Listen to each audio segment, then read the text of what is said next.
नमस्कार, मैं ललित चौधरी। आप देख रहे हैं द लोकमंच। जैसा कि देवेंद्र फडणवीस ने कहा था, दिवाली के बाद मैं बम फोड़ूंगा। नवाब मलिक को लेकर देवेंद्र फडणवीस ने आज जो प्रेस कॉन्फ्रेंस की है उसमें ऐसे ऐसे सबूत मीडिया के सामने रख दिए हैं जिससे नवाब मलिक की हवा खराब हो गई है। नवाब मलिक के साथ अंडरवर्ल्ड कनेक्शन का दावा जो देवेंद्र फडणवीस ने किया था उसको सच साबित कर दिया है, विद प्रूफ रख दिया है। देवेंद्र फडणवीस की वो वीडियो भी मैं आपको आगे दिखाने वाला हूं, लेकिन उससे पहले मैं आपको बता दूं, नवाब मलिक को लेकर देवेंद्र फडणवीस ने जो खुलासा किया है उसमें मुंबई 93 बम ब्लास्ट के आरोपी जिनको उम्र कैद की सजा हुई है और दाऊद इब्राहिम की बहन के खास आदमी से नवाब मलिक ने जमीन का सौदा किया है और रजिस्ट्री लेकर आ गए हैं देवेंद्र फडणवीस, और उसकी एक पीडीएफ कॉपी मीडिया में भी दे दी है जिसमें साफ साफ है कि सर्कल रेट से कम दामों पर, यानी कि आप बोल सकते हैं जो मार्केट रेट है उससे भी कम दाम पर मात्र 30 लाख रुपए की ये जमीन खरीद ली थी, जबकि इसकी कीमत करोड़ों रुपए थी। लेकिन मुद्दे की बात यह है कि उन लोगों से खरीदी गई है जिनको बम ब्लास्ट में दोषी पाया गया था और जिनको उम्र कैद की सजा बुल रखी है। नवाब मलिक की कंपनी ने यह जमीन खरीदी है। आप वो वीडियो देखिए जिसमें नवाब मलिक को लेकर देवेंद्र फडणवीस ने यह सबूत सामने रखे हैं। अब ये तो हुई ये दोनों की बात। अब इनका संबंध क्या है? अब कुर्ला में एक 3 एकड़ जगह 2 एकड़ 80 यानी 2.80 एकड़, 3 से थोड़ी कम, 1,23,000 स्क्वायर फीट की जगह, इसको गोवा वाला कंपाउंड कहा जाता है। तो गोवा वाला करके उनकी जगह थी और ये जगह कहां है कुर्ला में? एलबीएस रोड पर। जिनको एलबीएस रोड, आपको तो मेरे से ज्यादा जानकारी है कि वो कितना प्राइस्ड एरिया है। एलबीएस रोड पर ये जो जमीन है, इस जमीन की एक रजिस्ट्री सॉलिडस नाम की कंपनी के साथ हुई और मैंने आपको सारे कागजात दिए हैं। मैंने आपको ये रजिस्ट्री की कॉपी भी दी है। अभी ये जो इसमें जो हुआ है वो अगर हम देखें तो किसके किसके बीच हुआ है? ये हुआ है मरियम भाई, विडो ऑफ गोवा वाला, मुनीरा प्लम्बर, ये दोनों की तरफ से पावर ऑफ अटर्नी होल्डर है Salim Patel. Irrevocable power of attorney holder है सलीम पटेल। और दूसरे बिक्री करने वाले कौन है? दूसरे बिक्री करने वाले हैं सरदार शाह वली खान। यानी सलीम पटेल और शाह वली खान ने मिलकर इस जमीन की बिक्री की है। बिक्री किसको की है? Solidus investments private limited. ये Solidus investment private limited company है नवाब मलिक जी के परिवार की।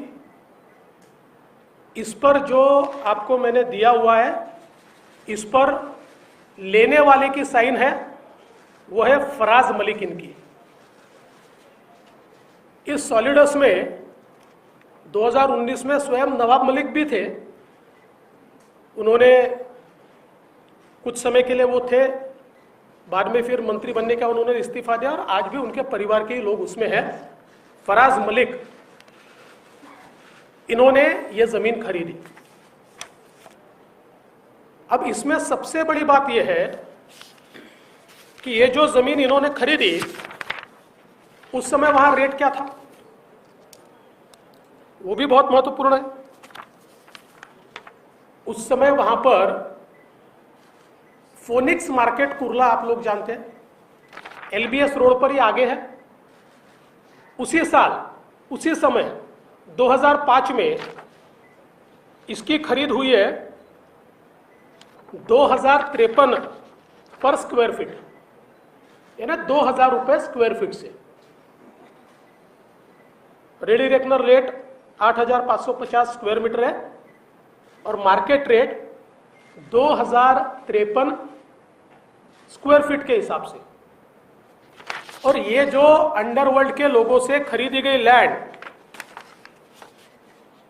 कुल 3 एकड़ एलबीएस रोड पर जमीन खरीदी गई 30 लाख रुपए में, 30 लाख, और उसमें से भी पेमेंट हुआ है 20 लाख रुपए का, 20 लाख। अच्छा, पेमेंट किसको हुआ है वो भी आपको मैंने दिया है, इसी रजिस्ट्री में वो दिया हुआ है।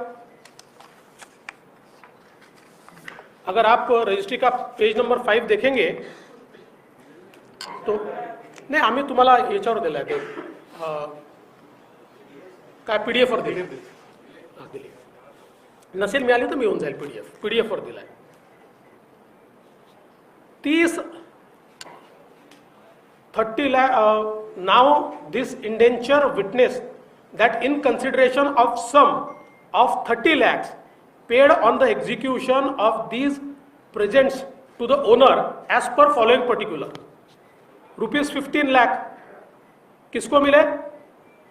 पार्टी नंबर 1 एंड 2, लेकिन 1 एंड 2 को नहीं मिले, उनके power of attorney holder Salim Patel, इनके अकाउंट में ये 15 लाख रुपए गए, सलीम पटेल के अकाउंट में। उसका अकाउंट नंबर वगैरह सारा दिया हुआ है। और फिर a sum of 10 lakh paid on execution of this too, वो किसको मिले? वो मिले शाह वली खान, वो सरदार खान कहते हैं उनको, सरदार खान को मिले। और इसमें भी आगे अगर आप देखेंगे, पीछे में मैंने सारी चीजें लगाई है, उनके फोटो वोटो सभी है जो खरीद की है। इसमें रिसिप्ट भी लगी हुई है, और रिसिप्ट में आप देखेंगे तो मोहम्मद सलीम पटेल की पूरी 15 लाख की रिसिप्ट है, और सरदार शाह वली इनके 5 लाख की, और 5 लाख बाद में दिए जाएंगे लिखा हुआ है। ऐसे कुल मिलाकर 20 लाख रुपए में एलबीएस रोड पर 3 एकड़ की जमीन। अच्छा, इसमें भी वो तो एक अलग है, इतने कागजात मेरे पास आप लोगों को कंफ्यूज नहीं करना चाहता हूं, इसलिए सारे कागजात नहीं दे रहा हूं। लेकिन अब इसकी रजिस्ट्री जब करनी थी तो एडजुडिकेशन किया, और एडजुडिकेशन करके उसमें फेक टेनेंट दिखाए। टेनेंट पावर ऑफ अटर्नी में अलग है, और जो रजिस्ट्री है उसमें अलग है। कुल मिलाकर नवाब मलिक को लेकर देवेंद्र फडणवीस का ये अब तक का सबसे बड़ा बम बताया जा रहा है। उसके बाद में नवाब मलिक ने एक प्रेस कॉन्फ्रेंस की और कहा कि देवेंद्र फडणवीस झूठे आरोप लगा रहे हैं, जबकि नवाब मलिक ने उस रजिस्ट्री के बारे में कुछ नहीं बोला। ये रजिस्ट्री सामने निकल कर आ गई है जिस पर साइन है उनके और कीमत लिखी हुई है, उन सभी लोगों के अकाउंट नंबर है जिनके अकाउंट में ये पैसा भेजा गया था नवाब मलिक की कंपनी के द्वारा, जो कि अब उनके परिवार वाले चला रहे हैं। राजनीति में आने के बाद 2019 के बाद नवाब मलिक ने वो कंपनी छोड़ दी थी, लेकिन 2019 से पहले ही उस कंपनी ने सौदा किया था इस जमीन का, लेकिन अभी भी नवाब मलिक के परिवार वाले उस कंपनी को चला रहे हैं। तो कुल मिलाकर हम कहें कि ये बहुत बड़ा बिग एक्सपोज महाराष्ट्र की राजनीति में है। अब देखना यह है कि नवाब मलिक की तरफ से क्या पलटवार होता है और क्या सफाई वो देते हैं। दूसरी सबसे बड़ी बात यह है कि नवाब मलिक के ऊपर अब क्या कार्रवाई होगी, ये देखने वाली बात होगी। तो नवाब मलिक दूसरों को बचाते बचाते खुद इतने गहरे गड्ढे में गिर चुके हैं कि अब उनको शायद ही कोई निकाल पाए। आप लोगों का क्या कहना है इस बारे में, आप लोग कमेंट करके जरूर बता सकते हैं। चैनल को सब्सक्राइब जरूर कर लेना इस बारे में, जैसे कोई और अपडेट आएगी आपको बता दी जाएगी। धन्यवाद।